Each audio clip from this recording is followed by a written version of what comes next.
ایسا کون سا خفیہ ہتھیار دنیا میں بن چکا ہے جس سے اسرائیل اور امریکہ کو اپنے دفاع کے لیے سب سے بڑا خطرہ محسوس ہونے لگا؟ دنیا کے وہ خفیہ اور طاقتور ہتھیار جن کا ڈر دنیا میں چھایا ہوا ہے، لیکن کیا وہ واقعی ہیں بھی یا نہیں؟ اس ضمن میں کیا صداقتیں اور شہادتیں موجود ہیں؟ روس ایران کو مزید طاقتور بنانے کے لیے کیا مدد کر رہا ہے؟ اسرائیل جنگ بندی کا معاہدہ کر کے غداری کیوں کر رہا ہے؟ آپ سب پر سلامتی ہو، میں یاسر رشید ہوں اور آپ میرا ویلاگ دیکھ رہے ہیں۔ ناظرین، جمعرات کے دن یوکرین کے شہر دنیپرو میں ہونے والا جو روسی فضائی حملہ تھا، جو گزشتہ حملوں کی شدت کے اعتبار سے بہت حد تک مختلف تھا، وہاں کے عینی شاہدین بتاتے ہیں کہ فضائی حملے کے بعد تقریباً 3 گھنٹے بعد بھی دھماکے سنے جاتے رہے، لیکن اس وقت کوئی نیا میزائل فائر نہیں کیا گیا تھا۔ وہی میزائل تھے جو فائر ہو چکے تھے، اس کے بعد فضا میں کوئی چیز آتی دکھائی نہیں دے رہی تھی، لیکن دھماکے اس کے پھر بھی محسوس کیے جا رہے تھے۔ اس فضائی حملے میں استعمال ہونے والا میزائل اس حد تک طاقتور تھا کہ اس کے بعد یوکرینی حکام نے اس میزائل میں بین البراعظمی میزائل والی ساری خصوصیات موجود ہونے کا کسی نہ کسی حد تک اعتراف کیا۔ بین البراعظمی کون سے میزائل ہوتے ہیں؟ مغربی حکام نے یوکرینی حکام کے دعوے کی فوری تردید کر دی اور کہا کہ بین البراعظمی میزائل حملے کے نتیجے میں امریکہ میں فوراً نیوکلیئر الرٹ جاری ہو جاتا ہے، وہ نہیں ہوا۔ لیکن بہت سارے لوگ کہتے ہیں کہ اگر وہ الرٹ جاری نہیں ہوا تو کیا یہ اس بات کی صداقت ہے کہ وہ بین البراعظمی میزائل نہیں تھا؟ اس حملے کے کچھ گھنٹوں بعد روسی صدر ولادیمیر پوٹن نے اپنے خطاب میں کہا کہ روس نے یوکرین پر حملے میں ایک نئے درمیانی رینج کے میزائل کا استعمال کیا، جس کا کوڈ نیم اوریشنک ہے، اور روسی زبان میں اوریشنک کا لفظ ہیزل کے درخت کے لیے استعمال ہوتا ہے۔ پوٹن نے تو اس وقت یہ کہا تھا کہ یہ ہتھیار 3 کلومیٹر فی سیکنڈ کی رفتار سے اپنے ہدف تک پہنچتا ہے اور فی الحال اسے روکنے کا کوئی طریقہ موجود نہیں، لیکن وہ جو 3 تھا وہ 300 تھا۔ انہوں نے یہ کہا کہ روسی حملے میں دنیپرو میں عسکری انڈسٹریل مقام کو نشانہ بنایا گیا اور اس میزائل حملے کو ایک کامیاب تجربہ قرار دیا گیا کیونکہ اس کا ہدف پورا ہو چکا تھا۔ اپنی تقریر کے دوران جب وہ باتیں کیں تو اس کے ایک دن بعد دفاعی حکام سے بھی باتیں کی صدر پوٹن نے، اور اس میں کہا کہ میزائل کے تجربے جاری رہیں گے بشمول جنگی صورتحال میں۔ پوٹن نے اس ہتھیار کی وضاحت تو دی، لیکن کسی کو یہ نہیں معلوم پڑا کہ آخر یہ ہتھیار ہے کیا۔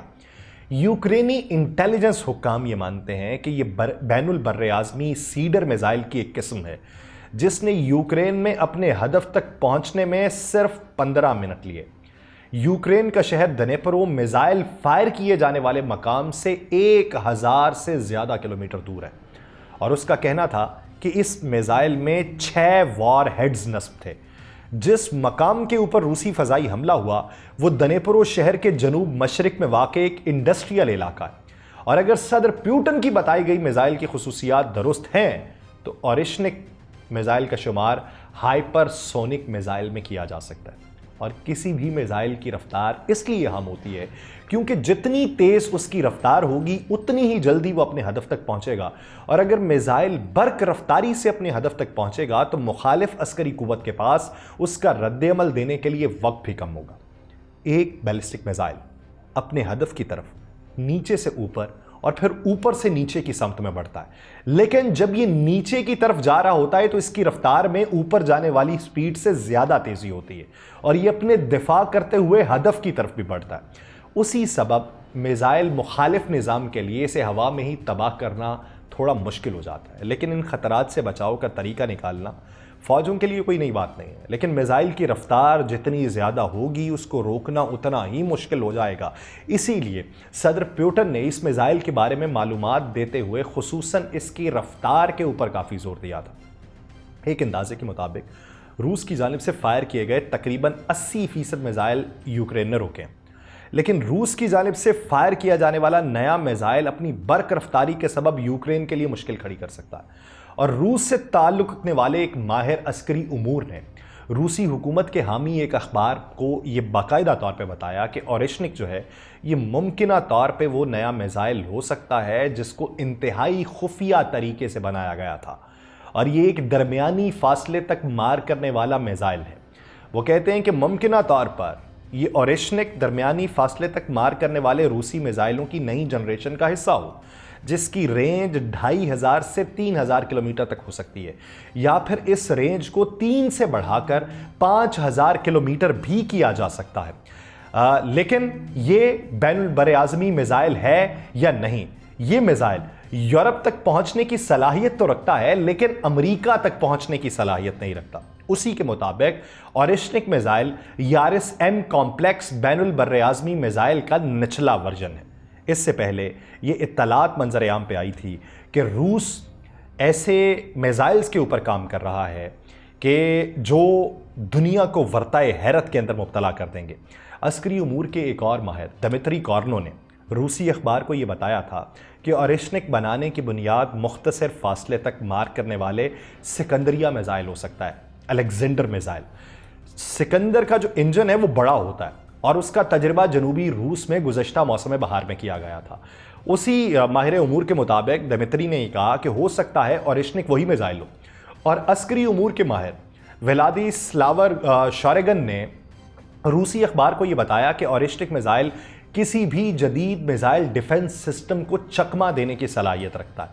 ان کے مطابق نیوکلیئر وار ہیڈ کا استعمال کیے بغیر اورشنک میزائل کسی بھی محفوظ بنکر کو تباہ کرنے کی بھی صلاحیت رکھتا ہے۔ ایک اور روسی تجزیہ کار ہے جس کا نام ہے ایگور کوروچینکو، اس نے تاس نیوز ایجنسی کو یہ بتایا تھا کہ اورشنک میزائل متعدد وار ہیڈز لے جانے کی صلاحیت رکھتا ہے، اور یہ تمام وار ہیڈز ایک وقت میں اپنے ہدف کی طرف بھی لپکتے ہیں، اور اسی لیے میزائل انتہائی کامیاب ہتھیار ہے۔ سبلائن نامی کمپنی کے سی ای او جسٹن کرمپ نے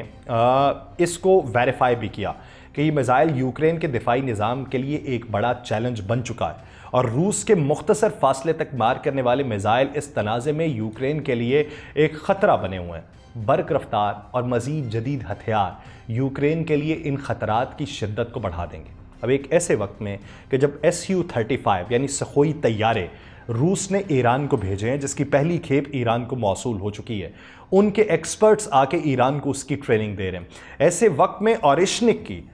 یہ جو بنیاد ہے یا اس کا یہ جو تجربہ ہے، اس کے بارے میں قیاس آرائیاں یہ کی جا رہی ہیں کہ اگر اگلے وقتوں میں روس نے یہی جو میزائل ہیں وہ ایران کو بھی فراہم کر دیے تو پھر ایران ان میزائل سے کیا کچھ کر سکتا ہے، اور ایران کے جو نئے میزائل بن رہے ہیں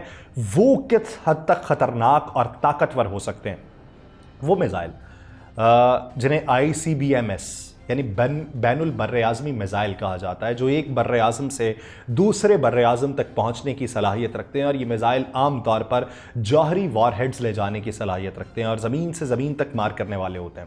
ایران کے پاس ایسے میزائل موجود ہیں جن میں شہاب 3 ہے، صافہ 1 شامل ہے جو کہ محدود رینج کے حامل ہیں، لیکن ایران نے 2020 میں اپنے قدس میزائل کو بین البراعظمی سطح پر بنانے کی کوششیں 2020 سے جاری رکھی ہوئی ہیں۔ کئی ممالک جن میں شمالی کوریا ہے، روس ہے، اس ٹیکنالوجی کے اوپر کام کر رہے تھے۔ امریکہ اور چین نے اپنی بین البراعظمی میزائل کی صلاحیتوں کو جدید بنانے کے لیے بھی اپنی کوششیں جاری رکھی ہیں، اور اس میدان میں سر فہرست ہے۔ شمالی کوریا نے بار بار بین البراعظمی میزائلوں کی آزمائشیں کی تاکہ اپنے جوہری ہتھیاروں کی رینج کو بڑھا سکے۔ روس اور چین نے بھی اپنی میزائل ٹیکنالوجی کو مزید بہتر بنانے کی کوششیں کی، جس کے نتیجے میں عالمی سطح پر جوہری طاقتوں کے درمیان کشیدگی بڑھتی گئی۔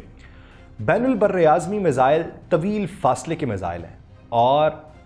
امریکہ کے پاس اب تک جو ہے وہ منٹ مین 3 جو 13,000 کلومیٹر تک مار کر سکتا ہے، اس میں جوہری بارود ہوتا ہے،